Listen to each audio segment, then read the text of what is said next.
Dans un village isolé au cœur d'une savane africaine, vivait une femme nommée Namina. Belle et mystérieuse, elle était respectée pour son commerce florissant, elle vendait des potions et des amulettes qu'elle prétendait magiques. Beaucoup croyaient qu'elle avait des pouvoirs mystiques, hérités de ses ancêtres.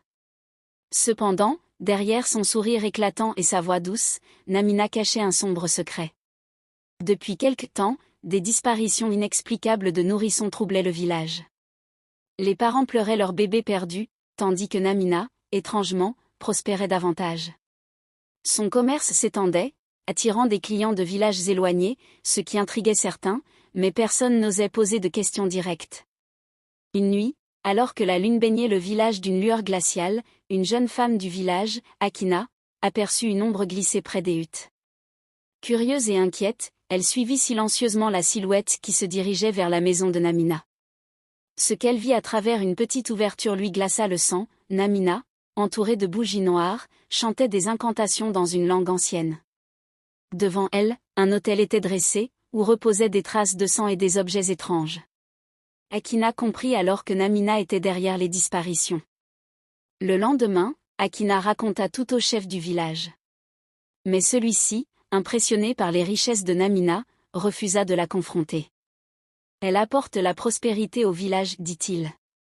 Nous ne pouvons pas l'accuser sans preuves solides.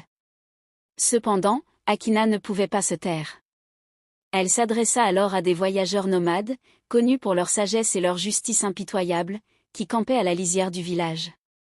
Ces voyageurs, vêtus de longues capes et portant des masques effrayants, étaient redoutés pour leur maîtrise de l'art des malédictions et des rituels. Intrigués par l'histoire, ils acceptèrent d'intervenir. Une nuit, les voyageurs se faufilèrent dans la maison de Namina. Ils la trouvèrent en train de préparer un autre rituel, les yeux brillants de malice et d'avidité. Lorsqu'elle les vit, elle tenta de fuir, mais ils la capturèrent. Ils la conduisirent sur la place du village, où les habitants, réveillés par le tumulte, se rassemblèrent, leurs torchers éclairant la scène d'une lumière vacillante. Les voyageurs révélèrent à tous les preuves de ses crimes, des ossements d'enfants cachés dans sa maison, des traces de rituels macabres destinés à attirer richesse et prospérité.